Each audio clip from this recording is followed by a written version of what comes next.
izina ry'Imana Data na Mwana na Mutagatifu. Nyagasani Imana yacu utanga ubuzima ukaba n'umugenga w'amateka, tuje kwibuka no gusabira abavandimwe babyeyi n'inshuti bazize Jenoside yakorewe Abatutsi, by'umwihariko abaguye hano n'abashyinguye hano, twifatanyije n'abandi banyarwanda hirya no hino muri iki gikorwa cyo kwibuka. Twemera ko ari wowe ugena umuryango twese tuvukamo ukurikije umugambi ufitiye buri muntu. Niyo mpamvu tubabazwa cyane n'abavandimwe ababyeyi n'inshuti bishwe bazira ko bavutse. None rero Nyagasani turagusaba ngo bakire kandi bahoze abo bavandimwe twibuka, ngo bakire mu bugingo bw'iteka. Tuje kubagaragariza urukundo, icyubahiro n'agaciro bakwiye tutashoboye kubaha bava muri ubu buzima. Wowe waduhishuriye ko wazanywe no kugira ngo bose bagire ubuzima busagambye, kandi ukwemera nubwo yapfa azabaho iteka. Turabasabira ngo bakire baruhukire mu mahoro. Turasabira abapfakazi, imfubyi n'incike basigaye, kugira ngo wowe bamera bihebye n'abababaye ubabe hafi bafashe, kandi natwe uduhe umutima w'urukundo mu kubitaho, kubahumuriza no kubakomeza. Turagusabye ngo ufashe abahemutse bagahekura u Rwanda, kugira ngo bashobore kwicuza no gusaba imbabazi, babane n'abandi mu mahoro, bubaka aho gusenya. Natwe twese bidufashe kwiyunga nawe, kwiyunga n'amateka yacu no kwiyunga n'abavandimwe. Turagushimira ubuyobozi bw'igihugu cyacu utuyobora mu nzira y'ubumwe n'ubwiyunge, kandi ukomeze umurikira abayobozi bacu kugira ngo udufashe kugera ku isanamitima no kongera kurema umuryango, kugira ngo dushobore kubaka umuryango ushyize hamwe, gutyo ibyabaye bitazongera. Abana bacu tuzabasigira umurage w'ubuvandimwe, amahoro n'iterambere. Wowe wagize uti ndabasabira kugira ngo bose babe umwe nk'uko jye na Data turi umwe, babe umwe muri twe. Udufashe kubaka umuryango ukubaha kandi uguhesha ikuzo. Aba bavandimwe, ababyeyi n'inshuti twibuka, Nyagasani wahibuka bidashira, maze ubiyereke iteka baruhukire mu mahoro. Nyagasani wahibuka bidashira, maze ubiyereke iteka baruhukire mu mahoro. Nyagasani wahibuka bidashira, maze ubiyereke iteka baruhukire mu mahoro. Mu izina ry'Imana Data na Mwana na Roho Mutagatifu.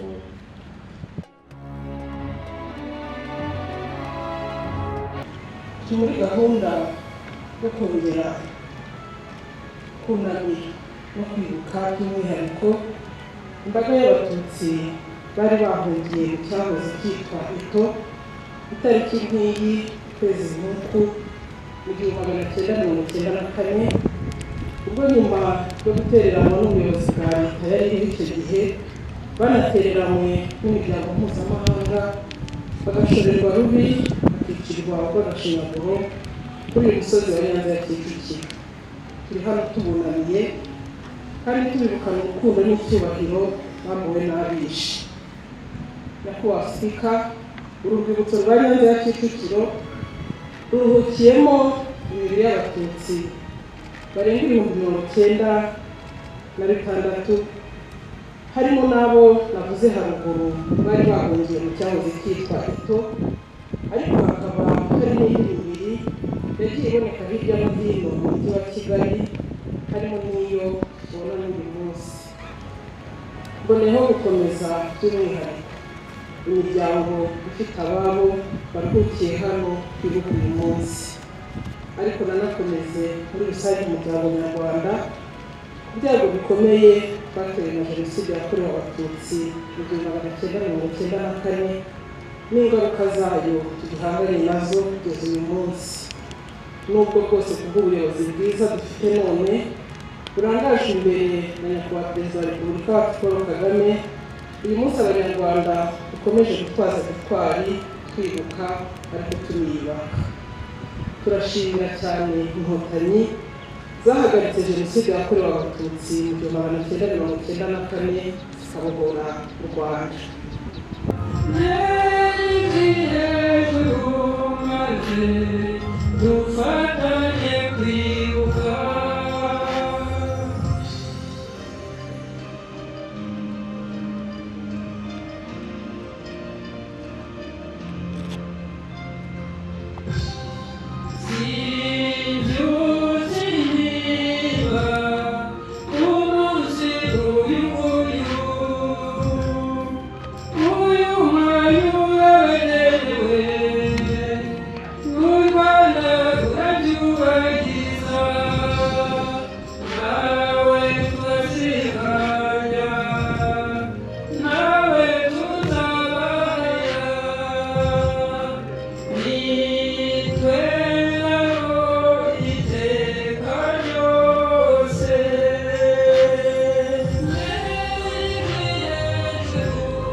Nshimira leta y'ubumwe bw'Abanyarwanda ni ukuduha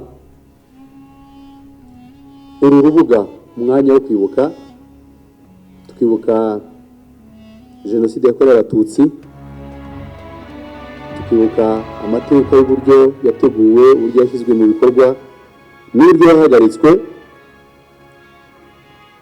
ngira ngo niho tuvana n'ingufu zo kugira ngo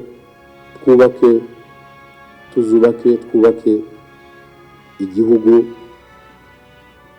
kirangwamo ubumwe, kirangwamo ingufu zo kucyubaka, kirwanya amacakubiri. Ikindi ngira ngo ngarukeho ni ingufu zishyirwa mu gukangurira Abanyarwanda ndetse n'abaturarwanda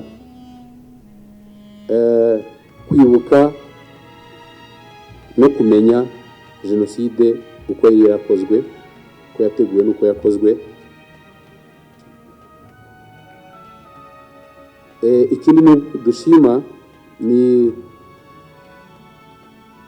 uburyo uyu munsi wateguwe. Ndagira ngo ahambonera umwanya wo gushimira inzego zose dufatanya gutegura uyu munsi w'itariki ya 11 hano Nyanza z'ukwa 4 hano Nyanza.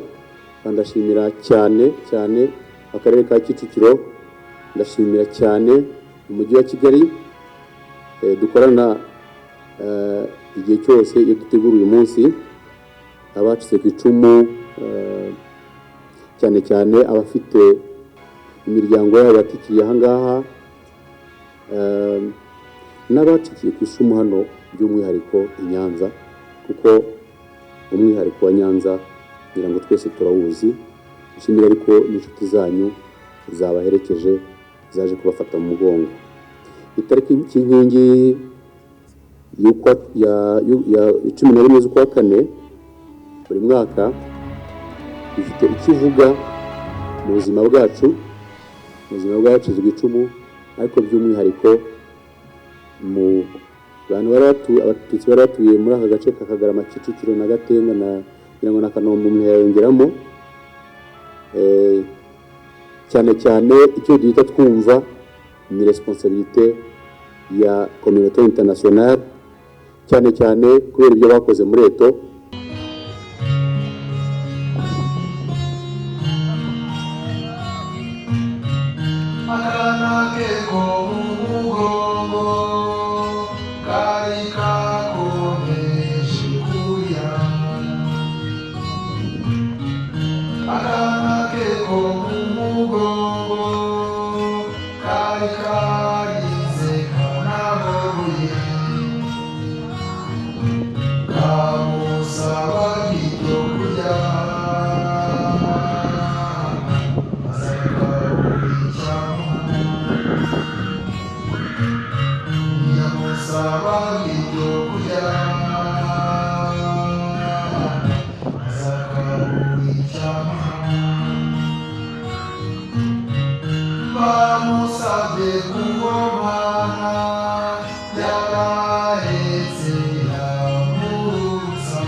Amagambo yo kuvuga rimwe na rimwe aragorana,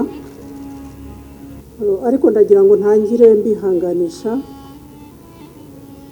mbabwira ngo mukomere mutwarize gitwari muri uyu mwanya twibuka ku nshuro ya 28 abacu bishwe urupfu rw'agashinyaguro muri Jenoside yakorewe Abatutsi. By'umwihariko ndakomeza abafite ababo bashyinguye hano muri uru rwibutso rwa Nyanza ya Kicukiro. Ndashimira namwe mwese mwafashe uyu mwanya mukitabira iyi gahunda y'agaciro ntagereranywa yo kugaragaza ko abagiye batazimye kuko duhari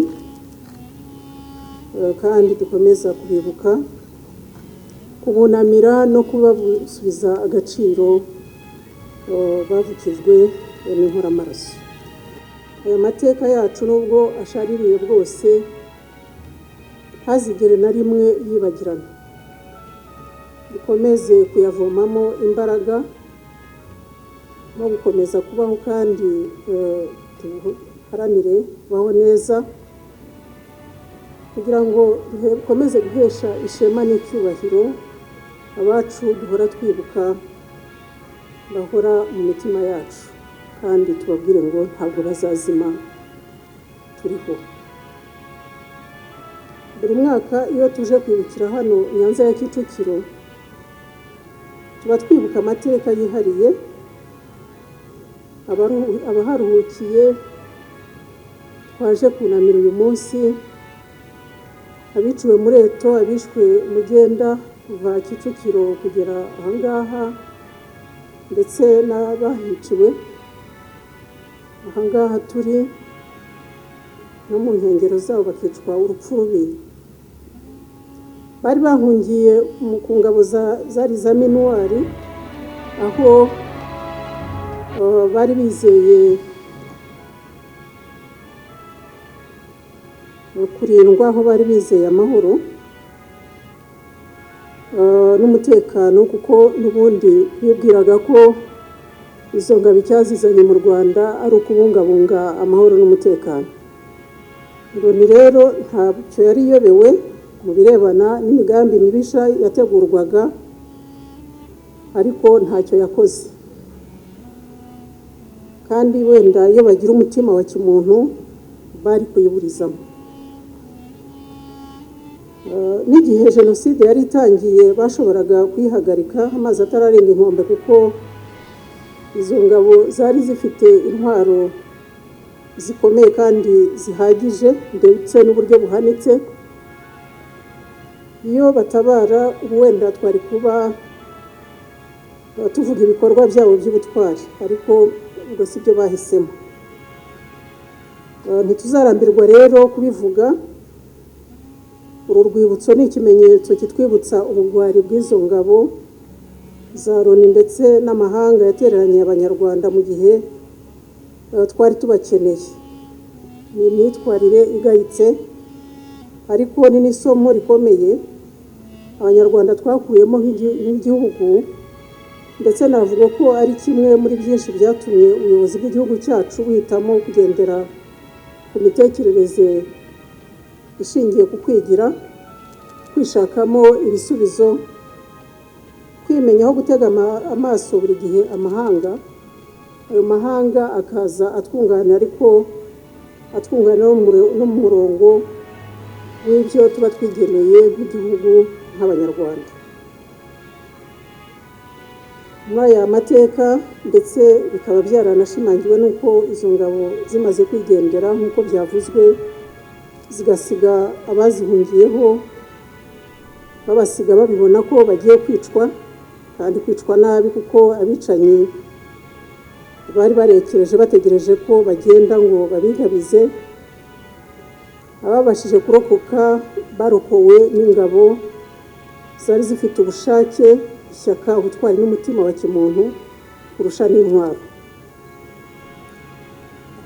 Nubwo rero twatereranywe n'amahanga, twishimira ko twabonye ubutwari ntagereranywa kandi budasanzwe bw'ingabo zari za FPR Inkotanyi ziyobowe na nyakubahwa Perezida wa Repubulika Paul Kagame.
Kubera intimba nyinshi iri ku mutima, kubera